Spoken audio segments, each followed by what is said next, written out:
El día de hoy vengo a hablarles sobre las perspectivas jurídicas asociadas al desplazamiento forzado y los flujos migratorios, donde pues aquí tenemos que desde los años 60 en, en Colombia se formó un grupo ilegal armado con un objetivo principal, la lucha guerrillera, debido a la desigualdad, repartición de tierras, la falta de espacios para la participación política, dieron cabida al uso de la violencia y la lucha armada, un método que en los años siguientes se fue reforzando con el nacimiento del narcotráfico y del narcoterrorismo. Debido al uso de la violencia, obligó a la población rural a migrar a centros urbanos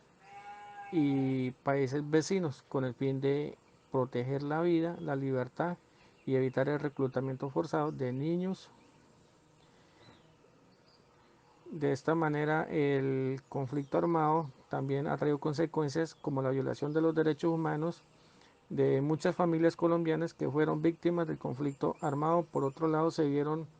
obligados a migrar a diferentes partes del mundo.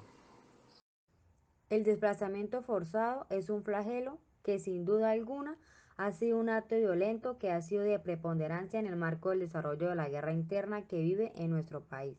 Por ese mismo factor, ha sido sometido a múltiples leyes con el fin de poder estructurar normas que le permitan al Estado tratar de manera humanitaria a las personas que son víctimas de este crimen. Lastimosamente, estas normas se han quedado en teoría, no han sido aplicadas de manera contundente para el Estado colombiano, debido a que vemos personas que son hospedadas en resguardos por unos cuantos días o semanas y posteriormente son remitidos nuevamente a sus lugares de origen sin una solución completa a la situación que inicialmente los hizo desplazarse en el mejor de los casos, o simplemente son disturbios por todo el territorio nacional donde el Estado se encarga por unos cuantos días de sus necesidades básicas y posteriormente son dejados a su suerte. Se considera que desde el siglo XX el desplazamiento forzado continúa alimentando el proceso de ordenamiento regional del país, sobre todo a partir de la conformación de las guerrillas liberales y el auge de la violencia que dejó miles de muertos y millones de personas que tuvieron que huir de sus lugares de vivienda. Es muy triste y cruel ver cómo el desplazamiento forzado en Colombia cada día aumenta más en lugar de disminuir. Podemos ver que el índice de aumento del desplazamiento es altísimo y que la situación actual de nuestro país no es muy alentadora, que la tendencia alza en medida de esta problemática nos dice que en estado de la guerra entre los grupos armados del país afecta a nuestra nación y lo está haciendo de forma tal que no solo las consecuencias tienen que ver con el desplazamiento, sino las repercusiones son en todos los posibles aspectos económicos, políticos, culturales y sociales, de imagen internacional, entre otros. Pero en este caso hablaremos de una de las consecuencias más traumáticas y que afecta a la población civil, la población común y corriente, la población más frágil, la más indefensa, que son los ciudadanos civiles que no tienen absolutamente nada que ver con el conflicto. Son víctimas inocentes de la guerra, que por el simple hecho de habitar un territorio, trabajar honradamente y tener algún dinero, conocer a ciertas personas, tener tal opinión, ya son consideradas objetivo militar de todos los grupos armados que hay en el país. Y por querer preservar su vida, tienen que desplazarse de sus lugares de residencia para ir a lugares que en la mayoría de los casos les son completamente extraños y desagradables. Pero la vida es así.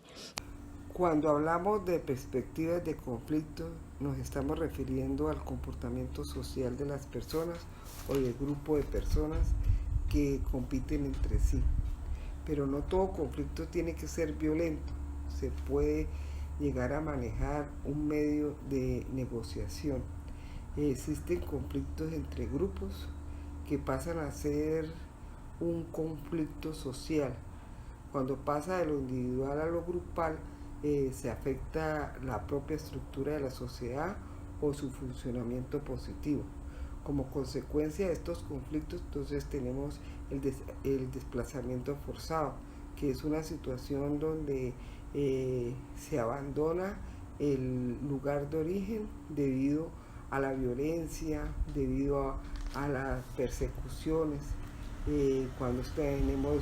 han sido violados los derechos humanos,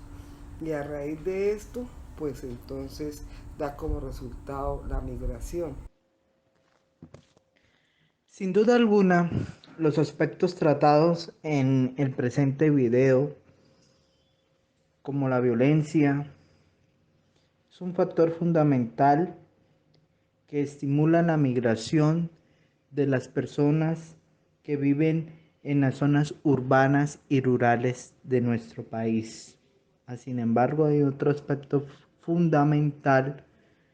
que estimula esta migración, como lo es las faltas de oportunidades, la escasez en empleo, los bajos sueldos, que llevan a las personas a tomar la decisión de emigrar a otros países y poder ostentar un mejor nivel de vida para ellos.